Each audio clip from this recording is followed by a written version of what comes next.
La última foto en el Instagram de Don Phillips es la de una canoa viajando por uno de los miles de ríos que tejen el Amazonas.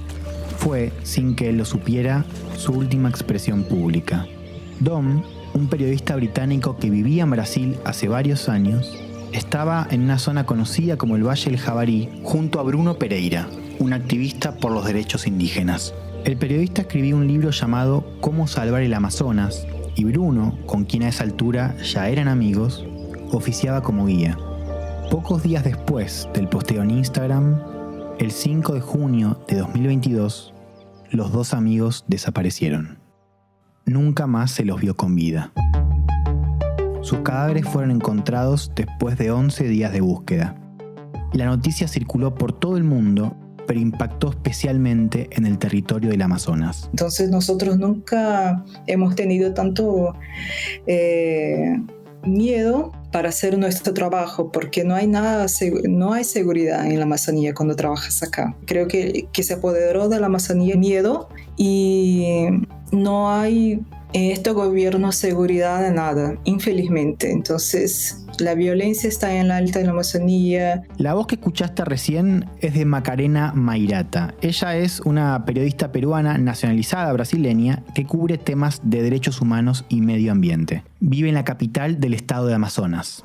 Yo vivo acá en Manaus y cada vez está más caliente. Años anteriores teníamos 2 estaciones, el verano amazónico y el invierno amazónico, pero ahora tienes el verano amazónico, lluvias, y el invierno amazónico tienes un calor que no se explica. Entonces no hay equilibrio ecológico como veías anteriormente. Esto empieza a parecerse a una película de terror. Por eso, en este capítulo vamos a ocuparnos de responder la pregunta sobre el rol que ocupa la selva tropical en el Brasil de hoy y cómo pueden afectarla los resultados de las elecciones. Esto es La Revancha, un podcast de Cenital sobre las elecciones presidenciales en Brasil.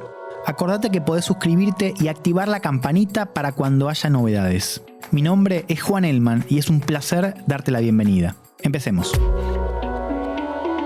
En breve vamos a volver a la historia de Bruno y Dom. Ahora vayamos al origen. ¿Por qué es tan importante el Amazonas? Puede que alguna vez hayas escuchado que el Amazonas es el pulmón del mundo. Se le dice así porque almacena una enorme cantidad de toneladas de carbono que ayudan a regular el clima en todo el mundo y producen por lo menos el 6% del oxígeno que respira todo el planeta. En la crisis climática, el Amazonas es un campo de batalla vital. Y de su extensión total de 7 millones de kilómetros cuadrados, más del 60% está en Brasil. En el territorio, además, viven unos 400 pueblos indígenas. Entre ellos hay varias decenas de tribus no contactadas, es decir, tribus completamente aisladas del resto de la sociedad que pelean para no desaparecer. Se juega la vida no solamente de las personas, de los pueblos que viven en la Amazonía, y no solamente estamos hablando de la Amazonía brasileña, pero toda la Amazonía de los otros países que detienen ese espacio de territorio. Son personas que están perdiendo su derecho de vivir, de existir, están perdiendo sus derechos a vivir su cultura. Pero en el Amazonas, la cultura y su ecosistema no son las únicas riquezas. Para muchas personas, incluyendo el actual presidente, la región es también una fuente de recursos. O Brasil é dos países mais ricos em biodiversidade e riquezas minerais. Nossa Amazônia é maior que toda a Europa Ocidental e permanece praticamente intocada. Prova de que somos dos países que más protege el medio ambiente. Y el gobierno Bolsonaro quiere asegurar que el desmate es importante, que la ganadería es importante, más importante que la agricultura familiar, como también la minería es importante, la minería ilegal en territorios indígenas. Él quiere que eso sea legal, porque él dice que como el pueblo necesita de dinero, necesita de empleo, necesita de aprovechar los recursos naturales.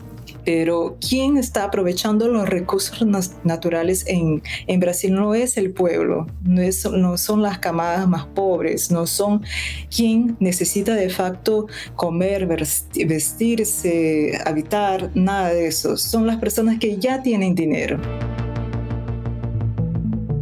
Al desmontar el bosque, se incrementan las emisiones de carbono que aceleran el calentamiento global. Esto se hace con el afán de despejar la zona para buscar minerales como el oro y para criar ganado. Pero, como resalta Macarena, los beneficiarios de ese despeje de tierras no son las comunidades que habitan en el Amazonas, sino quienes hacen negocios a gran escala, como los sectores del agro. Y todo esto con el aval del gobierno. É uma falácia dizer que a Amazônia é patrimônio da humanidade e equívoco, como atestam os cientistas, afirmar que a Amazônia, a nossa floresta, é o pulmão do mundo.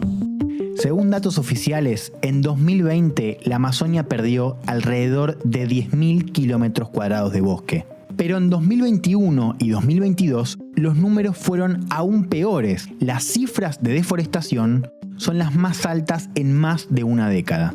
El problema, que ya existía, se agravó en los últimos 4 años. Sabia que ia ser uma luta ferrenha e estava preparado para isso. Tenho meus filhos pequenos para dar de comer também, tenho toda uma história, tenho minha imagem, eu tenho também minha reputação, pelo que eu já lutei, já vivi. El que habla es Bruno Pereira, el guía de Don Phillips. Hasta 2019, Bruno trabajaba en la FUNAI, la Fundación Nacional del Indio. Es el organismo estatal encargado de las políticas indígenas y también de la protección de su territorio. Con la llegada de Bolsonaro, buena parte del poder de la FUNAI fue desmantelado y el trabajo de personas como Bruno se complicó. De hecho, la tensión con las nuevas autoridades lo llevó a dejar su puesto. El gobierno Bolsonaro está permitiendo, al momento que destruye, saca ¿cómo se puede decir en español? El orçamento para que los órganos de fiscalización ambientales no permitan que haga la falta de respeto a los derechos territoriales de los pueblos de la Amazonía. Entonces, tuvimos en los últimos años, hemos visto que los órganos de fiscalización no tienen cómo trabajar, y si no tienen cómo trabajar, no tienen cómo fiscalizar si los crímenes ambientales están siendo cometidos. Esto explica, según Macarena, la proliferación de actividades ilegales en la zona. Una de las consecuencias fue el aumento de la violencia. Y hemos visto que muchos crímenes están siendo permitidos en el gobierno. Entonces se están permitiendo que se adentren la minería ilegal en los territorios indígenas que por la Constitución de Brasil es un crimen. Pero en el gobierno Bolsonaro se está permitiendo eso. No solamente eso, pero también la muerte de liderazgos indígenas creció mucho en los últimos 4 años. El libro que estaba escribiendo Dom abordaba cómo esta vía libre a la actividad ilegal impacta en el Amazonas. Ahí contaba cómo muchas veces los propios indígenas locales terminan participando de estos negocios como una forma de subsistencia. Su muerte y la de Bruno terminaron conectadas en esa trama. Los detenidos hasta el momento están vinculados a una red de pescadores ilegales. En un audio enviado unos días antes de su desaparición, se lo escuchaba a Bruno denunciando que había sido apuntado por un pescador. Pero para entender qué sucedió, todavía faltan piezas. Tudo pode acontecer, pode ser acidente, pode ser que eles tenham sido executados, tudo pode acontecer. A gente espera e pede a Deus que seja encontrado brevemente. As Forças Armadas estão trabalhando con mucho afinco en la región. Al margen de lo que pasó ese día, lo cierto es que Bruno Pereira ya había recibido amenazas de muerte en los últimos años y su activismo era blanco de ataques. ¿Por qué el Estado no fue capaz de protegerlo? Es una de las tantas preguntas que rodean al caso. Então eu queria aqui, quem sabe, minuto de silêncio em homenagem tanto ao jornalista cuanto ao indígena, o Bruno. La semana en la que se conoció la noticia, Lula repudió el asesinato de Bruno y Dom. Y más avanzada la campaña, se dirigió directamente a los pueblos del Amazonas. Eu tenho força para cuidar desse povo por muitos anos. para cuidar do povo da Amazônia, para cuidar do povo do Nordeste, para cuidar do povo que mora na periferia y que muchas veces es abandonado. A fines de agosto realizó un acto en Manaus, la ciudad donde vive Macarena. Allí repasó sus promesas de campaña: revisar la relación del gobierno con la Amazonia y aplicar dureza contra la deforestación. Además, aseguró que pondrá fin a la minería ilegal, que creará un ministerio de pueblos originarios y que recompondrá las políticas que se paralizaron durante el gobierno de Bolsonaro. Sin embargo, unos días antes, en una reunión con parlamentarios europeos, dijo una frase que ya había anunciado cuando era presidente. Aclaró que no espera hacer de la Amazonia un santuario de la humanidad y que está abierto a explotar la biodiversidad con apoyo de socios extranjeros. A Amazônia é de interesse de sobrevivência da humanidade e, portanto, todos têm responsabilidade para ajudar a cuidar da Amazônia. A gente não quer transformar a Amazônia num santuário da humanidade. A gente quer explorar la Amazonia. Los europeos fueron muy críticos con las políticas de Bolsonaro en el Amazonas. Ese fue, de hecho, uno de los motivos que frenó el acuerdo de libre comercio entre el bloque y el Mercosur. Por eso, con sus propuestas climáticas, Lula apuesta también a reparar la imagen internacional de Brasil, que en los últimos años cayó en picada.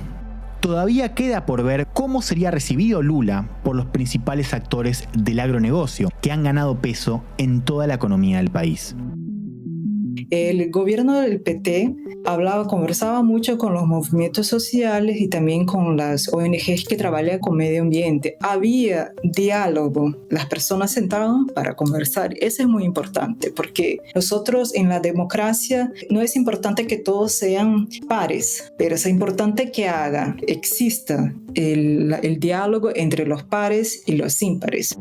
Para Macarena va a hacer falta mucho trabajo para reconstruir y defender el Amazonas. Y si bien tiene expectativas por un regreso del PT, su principal preocupación es que termine la era Bolsonaro. Lo que nos queda es que una tristeza profunda por todos los males que se han hecho al medio ambiente y tenemos que sacar del más íntimo de nuestro ser esperanza que en estas elecciones venga otro gobierno y que ese otro gobierno pueda nuevamente hablar con los pueblos indígenas, con los liderazgos de movimientos sociales, con la sociedad brasileña y entender que si no hay preservación y conservación del bosque, no tenemos cómo tener una sociedad mejor, con salud, con alimentos, con comida en la mesa, con trabajo. No hay cómo hacer eso. Entonces, Brasil está enfermo y nosotros esperamos que esa enfermedad que se llama el bolsonarismo, el Bolsonaro se vaya y no vuelva más. Gracias por escuchar. Este podcast fue realizado por Cenital y Congo. El guión lo escribimos con Lucía Cholaquian Herrera. La producción estuvo a cargo de Nicolás Carral. La edición es de Mauro Suchodolski. Yo me llamo Juan Elman y este fue el tercer episodio de La Revancha, un podcast sobre las elecciones presidenciales en Brasil.